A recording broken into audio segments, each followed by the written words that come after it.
প্ৰাসংগিক।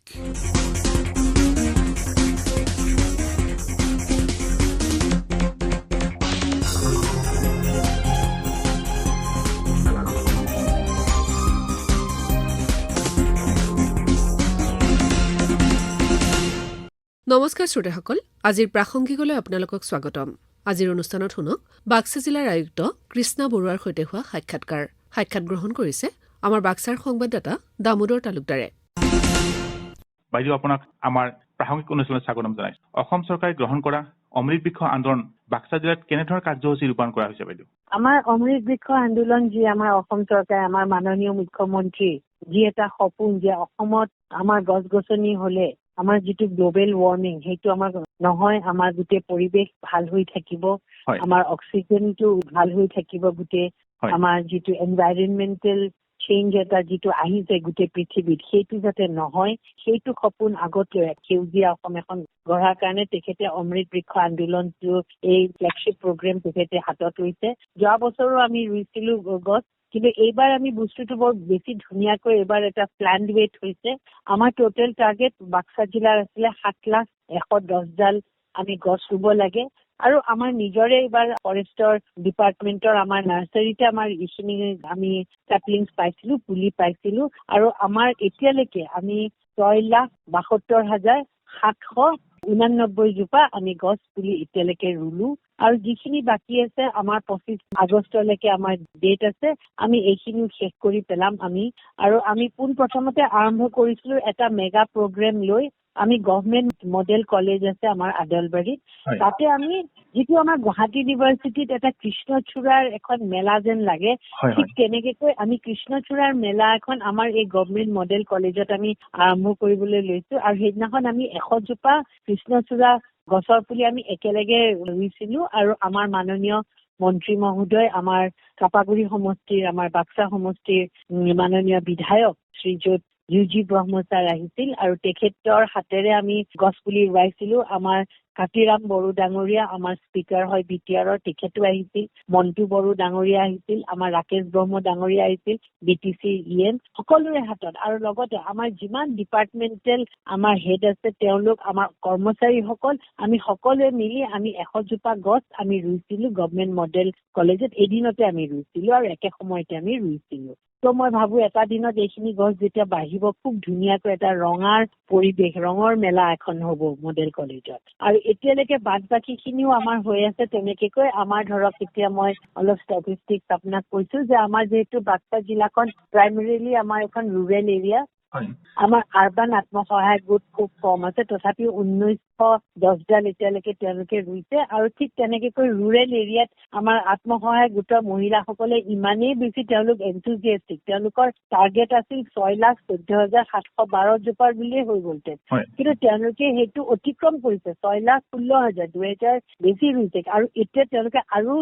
এতিয়া পৰ্টেলত তেওঁলোকে ৰেজিষ্টাৰ কৰিছে আৰু এই ৰেজিষ্টাৰ কৰি তেওঁলোকে এতিয়া ৰুবলৈ বিচাৰি আছে। কিন্তু পৰ্টেলৰ ৰেজিষ্ট্ৰেশ্যন বন্ধ হৈ গ'ল, কিন্তু তথাপিও তেওঁলোকে যিখিনি হৈ আছে কৰি আছে। তেওঁলোকে টাৰ্গেট এচিভ কৰিলে,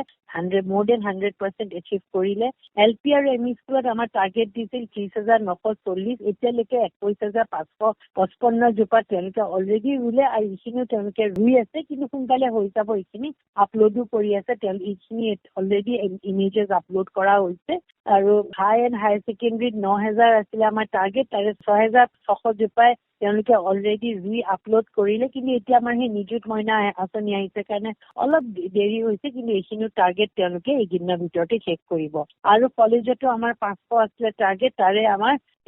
more than 300 আমাৰ অলৰেডি কমপ্লিট হ'ল। আমাৰ কলেজ 6খন আছে, গোটেই 6খনতে আমাৰ এই স্কিমটো লোৱা হৈছে। অংগনাবাদী কেন্দ্ৰতো আমি লৈছো। আমাৰ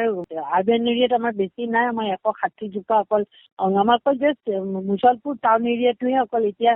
আৰ্বান বুলি ডিক্লেয়াৰ কৰিছে, সেইকাৰণে তাত বেছি নাই। আমাৰ 160 জোপা আমাৰ টাৰ্গেট আছিলে, গোটেই 160 জোপা আমাৰ ৰোৱা হৈছে। আৰু ৰুৰেল এৰিয়াত আমাৰ 7,200 জোপা টাৰ্গেট আছিল, তাৰ ভিতৰতে 6,900 জোপা আমাৰ অলৰেডি ৰোৱা হৈ গ'ল আৰু আপলোডো হৈ গ'ল। পুলিচেও ঠিক তেনেকৈ আমাৰ AP বেটেলিয়নত 1,784 আছিলে, আৰু তাৰ ভিতৰতে আমাৰ 1,211 জোপা অলৰেডি এতিয়া ৰুই আপলোড কৰা হ'ল আৰু এইখিনি তেওঁলোকে কৰি দিব। আমি কনষ্টেণ্ট টাচত আছো কমাণ্ডেণ্টৰ লগত, তেওঁ কৰি দিম বুলি কৈছে। আৰু আমাৰ SPO খুব ভাল কৰিছে 1220 জোপা আছে তেওঁ 50% অলৰেডি ক্লিয়াৰ কৰিলে আমাৰ 608 জোপা তেওঁ কৰিলে আৰু এইখিনিও তেওঁ এতিয়া কৰি দিব 15 আগষ্টৰ কাৰণে তেওঁলোক অলপ ব্যস্ত হৈ আছিলে কিন্তু এতিয়া তেওঁলোকে এইখিনি পুৰা কৰি দিব আমাৰ হোমগাৰ্ডকো তেনেকৈ 334 জোপা দিয়া হৈছে আৰু ভিডিপি সকলেও 8675 জোপা তেওঁলোকৰ টাৰ্গেট আছিল তাৰ ভিতৰত তেওঁলোকে 7703 জোপা অলৰেডি ৰুই তেওঁলোকে ফটো আপলোড কৰিছে যেহেতু আমাৰ সীমা আছে ভূটানৰ লগত সেইকাৰণে আমাৰ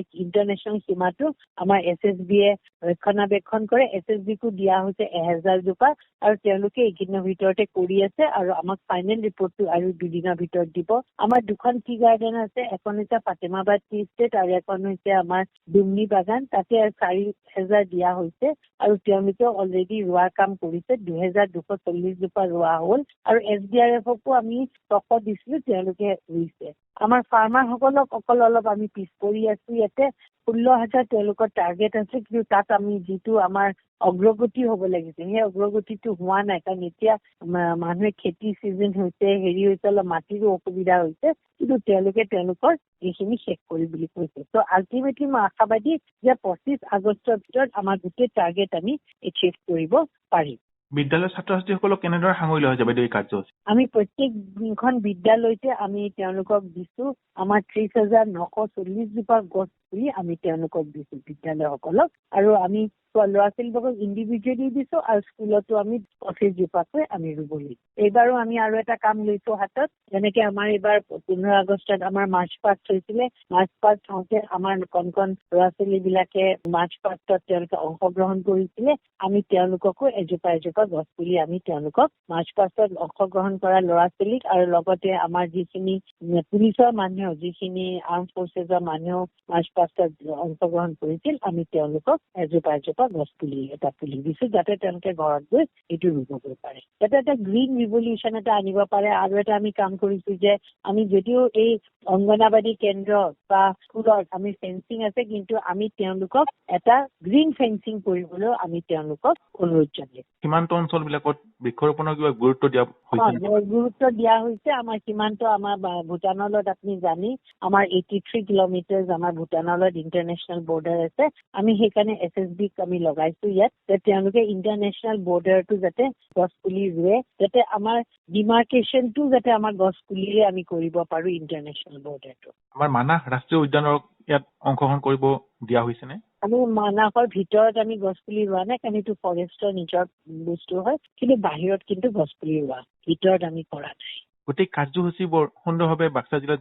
যেনেধৰণে কৰিছে এই কাৰ্যসূচীৰ পিছত আমি কেনেধৰণে আশা কৰিব পাৰিব আপুনি চাব যে যোৱা বছৰ আমি যিখিনি গছ পুলি ৰুইছো তাৰে মোটামুটি 70% বাচিছে 30% মৰিছে কিন্তু এই যোৱা বছৰতকৈ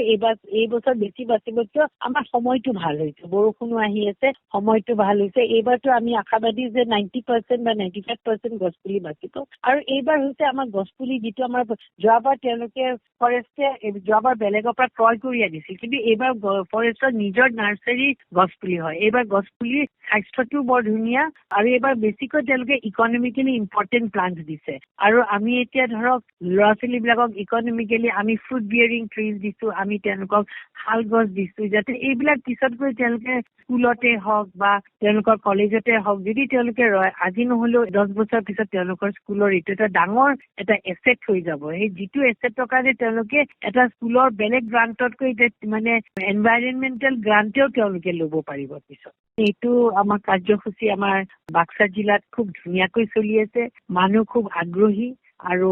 বাক্সাখন এনেও এখন বৰ ধুনীয়া জিলা সেইকাৰণে মই আশাবাদী যে যেতিয়া গছপুলিখিনি হৈ উঠিব খুবেই ধুনীয়া সেউজীয়া নদন বদন সেউজীয়া এখন জিলা আৰু বেছি ধুনীয়া সেউজীয়া হ'ব বাইদেউ আপোনাক আকাশবাণী গুৱাহাটী কেন্দ্ৰৰ তৰফৰ পৰা আপোনাক ধন্যবাদ জ্ঞাপন কৰি আমি অনুষ্ঠান সামৰিছো ধন্যবাদ